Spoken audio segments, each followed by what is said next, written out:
The uh, the events that transpired on Monday night, pretty scary stuff, guys. For any of us who've ever played football, that was man, that was unlike anything that I've ever personally experienced. I've seen some close ones and some pretty traumatic injuries, but I've never seen anything quite like that before. I'm going to be honest. I know I'm late to this topic, but I wanted to breathe a minute, take my time, really think about what I wanted to say, then discuss the topic. All right, y'all, let's jump into this.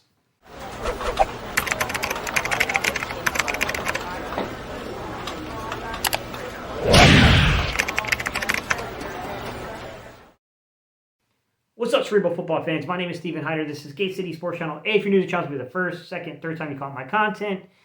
And you gain insight from this discussion because, let's be real, you're not going to enjoy this one.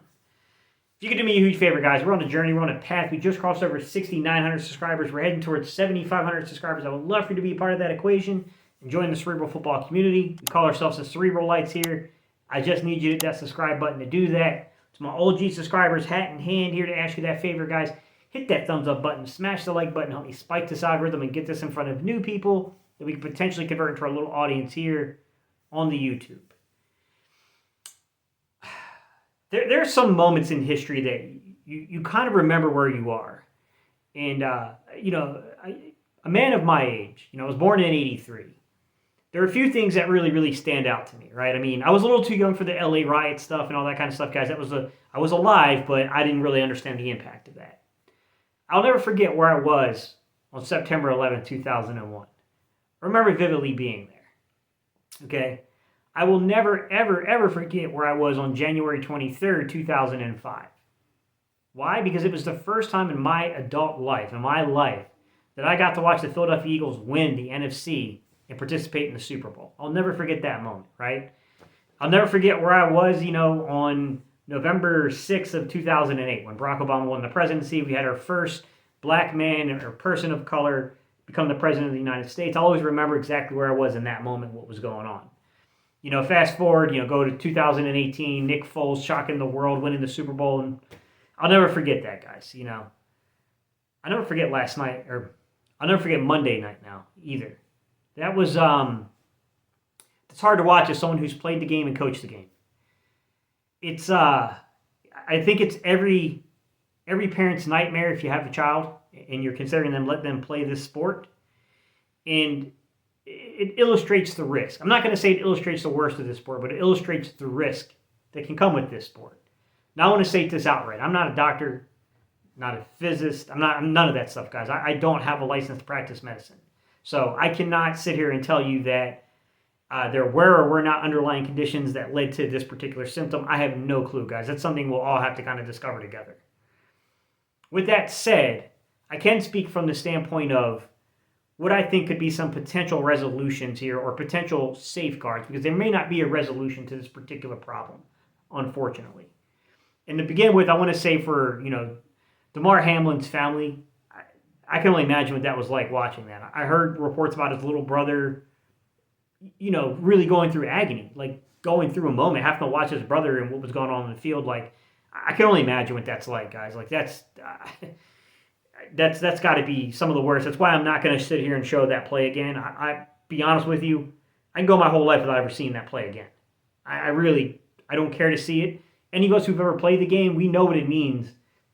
The second time a guy goes down and the legs go limp, we know that's not good. I want to speak from the coaching side of this.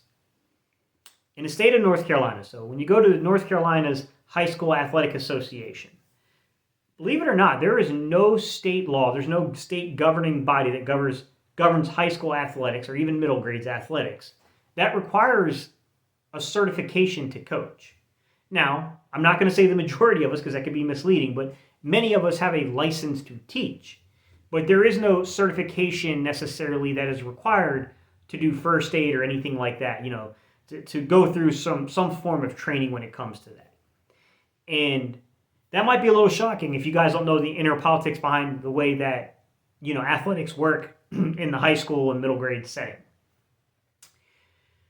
With that said, I do think there are solutions out there. And I want to state this, that just like the federal government, like, we're in a federal system. There are bodies that govern high school athletics. Okay, so there's a North Carolina state, there's a North Carolina High School Athletic Association. So that's what governs the state of North Carolina's like athletics here. And then you have each individual county. From each individual county, you have each individual principal. From each individual principal, you have each individual, athletic director. So anywhere along the ways, there could be a difference in experience from what I've experienced. But there was no need for me to be certified. I've coached baseball. I've coached football. I've helped, do some intramural sports like golf, things like that. Never was I ever required to get certified in anything like that, to be quite honest. And I think that could be step one in terms of a resolution here. And let's not make no mistakes about it. Can you necessarily prevent or stop that just by having that certification? Probably not. Probably not. But what the men and women did on that field in Cincinnati likely, let's hopefully saved a life. Now, me being in a military background, guys, serving in the military, I don't know if some of my other guys, my other vets here, LB, my guy Stephen Joyce, any of you guys in the community, I know there's a lot of you guys that were veterans in the community. I know for the Navy at least, the majority of the commands kind of make you go through like a first responders kind of first aid type class. So I would be able to respond to medical emergencies personally just through prior training. But I do think that that's not adequate enough for high school and middle grades athletics, especially where we have parents entrusting their kids' safety to us. I think it should be mandated. I think it should be a requirement that every coach, swim team, pick a team, right? Track team, baseball, basketball, football, any team, any athletic endeavor. If you are coaching that, I feel like you should have to have a certification there. I really do. Does it prevent this? Does it stop it? No, but it may save someone's life. It may save someone's life with proper, education around this. And I think that should just be an outright requirement, to be quite honest. Speaking to the NFL side of this. We expanded the length of time that these guys play football by a week. We gave them an extra week. I will say that this is a funny situation when you talk about the body. This is a funny situation when you talk about the cardiovascular system or the central nervous system, right? This is not like black and white here, guys. There's plenty of gray in between. We all know that. If you're an adult and you've lived a certain amount of years, you understand there's a lot of gray in talking about this subject. What I will say is this.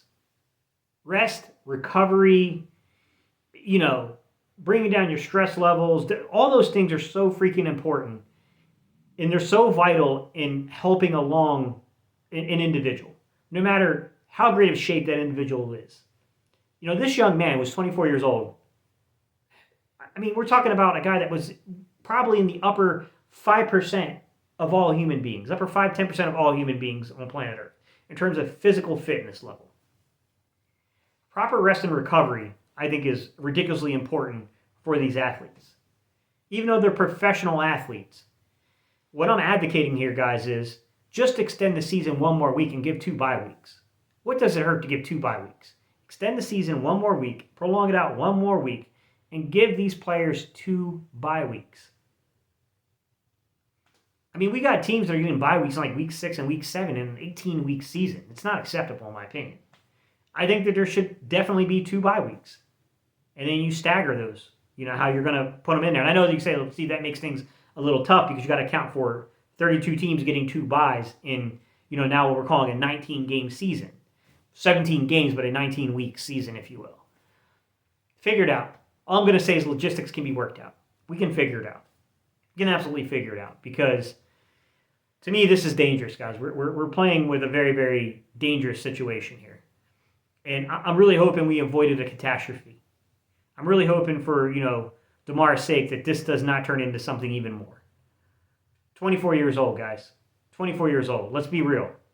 I'm a man at 39 years old right now. I'm pushing 40. At 24 years old, I was a military veteran. I was still a child. I was still a child, to be quite honest, right? Call me an adolescent, call me a young adult, whatever you want to call it. I was still a child. At 24, I was still a child. It's too young for people to be losing their lives. And, I'm really hoping the best for Damar. I'm hoping the best for his family. This is a scary situation. I don't really have words. other than to say that I feel like training should be better with high school and middle grades athletics. And I also think that we should be paying more attention to rest and recovery when it comes to the body. Whether this turns out to be some kind of underlying condition or not, I don't know. I'm not a doctor. You know, I don't practice medicine. What I can say is rest and recovery is important. We all know this. And I understand that when you're talking about, and this is something I confuse for most of my life too, if I'm going to be quite honest, guys. When we talk about sports and we idolize athletes and we think to ourselves like that's the model of longevity and health, that's deceptive and it's misleading because it's not true. That is the model or the role model of pushing past what you think is physical limitations. That is the model or the path forward that could potentially show you what you can achieve in life. However, to say that that is congruent with longevity, I have a major disagreement with that. Now that I'm older and I can see things from a different perspective here. I think sometimes we need to help other people help themselves. Players want to play. Coaches want to coach. Owners want people in the stands. Let's protect these players, guys. That's all I can say is we need to protect these players. All right, y'all. I appreciate y'all so much.